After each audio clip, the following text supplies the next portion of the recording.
everything that led me to kill this big boy. And don't think you have to move out to Iowa to kill a big deer.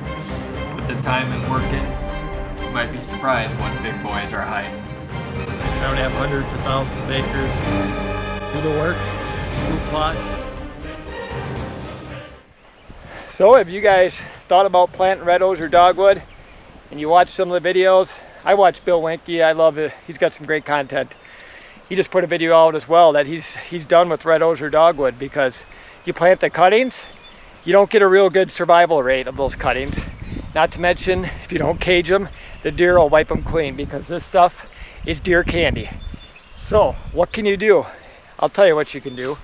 Wettest spring on record here in the Midwest in Wisconsin.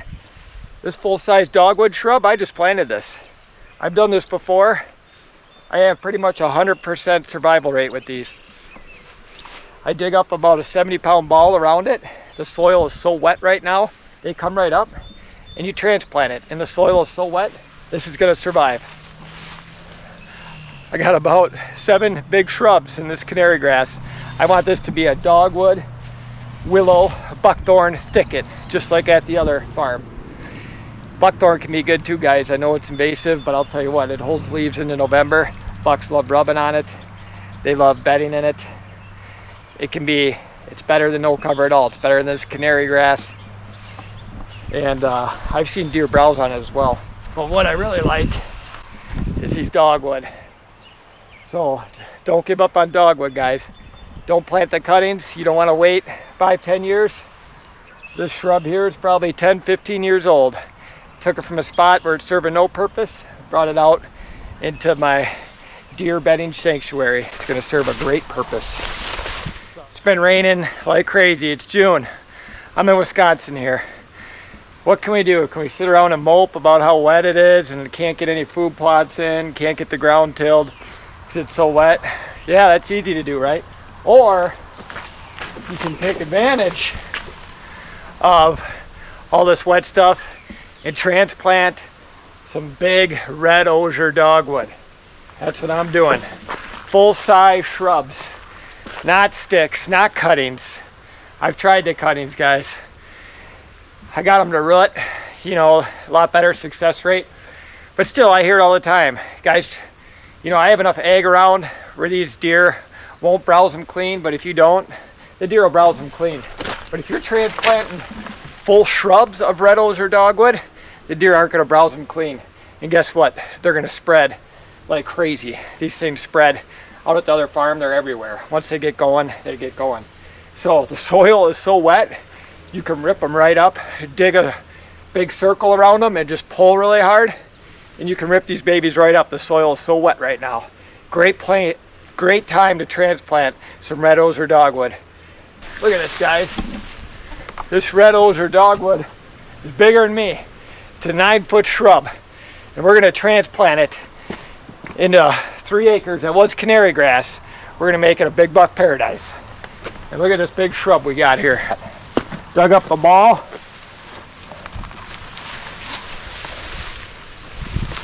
Pulled her right out. You see where I pulled her out. Dug around it. Here's some more dogwood.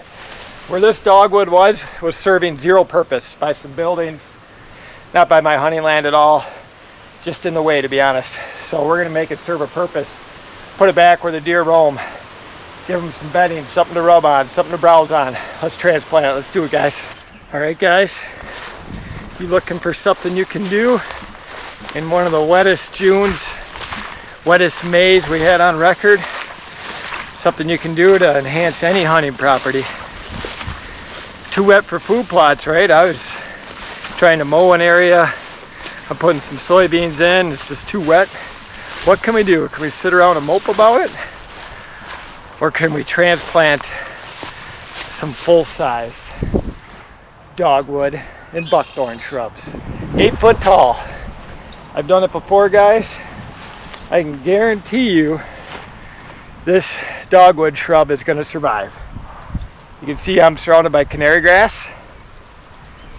I just dug a pretty good sized hole around it. Got that canary grass out. This stuff will all compete it. And it's a full-size shrub. and it is wet. It is the wettest spring. It's a great plant, great time to transplant these full-size shrubs. You can see this one was leaning up against some other stuff. Big bucks absolutely love this dogwood. They love browsing on it. They love rubbing on it. They love bedding in it. They love pushing does in it.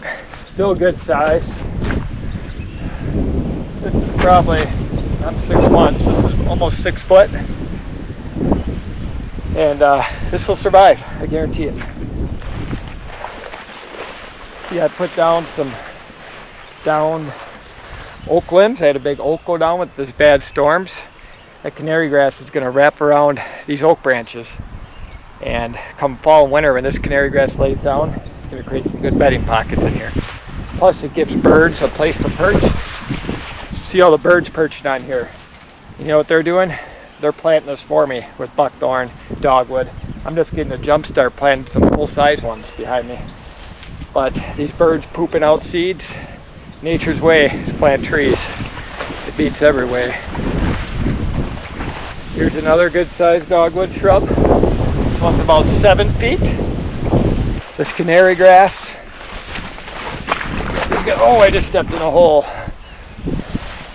This canary grass is gonna be, this is probably a 9-foot dogwood shrub right here. And this is gonna live. I'll do some updates. Here we go. We got our willows and dogwood we're transplanting, making use of this wet year. You can transplant full-size shrubs. These are full-size dogwood and willow shrubs that we're going to transplant and turn this 3 acres of canary grass, useless, wasted space, into a big buck paradise. Follow along as we transform and build this into some great deer habitat. Hey bud, Luke's working on digging a hole here. That canary grass is pretty tough, isn't it? Yeah. Yeah, you're getting her though, aren't you? He's not giving up, he's getting her. So you can see we got 3 willows here. Luke, how tall are you? A little over 4 feet? 5 feet. Almost 5-footer here. So we got 3 willows here that we're transplanting. You can see what we do. We lean them up against, I put some down logs in here, and we lean them up against the logs to keep them upright. That way it keeps them upright. Do some updates on this buckthorn and dogwood shrubs I'm transplanting and show you how good this works when the soil's wet and you got a wet spring like this. You guys haven't subscribed already? Make sure you hit that subscribe button. You dig up a big ball around these. You can absolutely transplant these with almost 100% success rate versus your cuttings that's 10, 20, 30% success rate if you're lucky. And then the deer are going to browse them clean, or you're going to have to cage them off. It's going to be a whole lot of work that I don't want to do, that you don't want to do. So try planting some big shrubs this year, guys. Now's the time to do it. Get out there. Soil's nice and wet. These balls, root balls, come up pretty easy. Dig around it, you can pull them right out. And this dogwood and buckthorn's pretty hardy. So, good survival rate. We're gonna get this 3 acres that butts up to this good bedding area. It's gonna be all dogwood, willows, buckthorn, thick, nasty stuff that big bucks absolutely love. So, follow along with me, guys, as I transform this wasted space of canary grass. Canary grass fools you guys. The deer bed in it in the summer. Yeah, it's great bedding. I've seen deer bed in the summer. Guess what? Come fall, September, October, you get a first real good cold snap, real good wind. Stuff lays over flat, absolutely useless. Provides no wildlife value for deer, birds, rabbits, anything. Useless. So we're going to convert this into a big buck paradise. Dogwood, willows, buckthorn.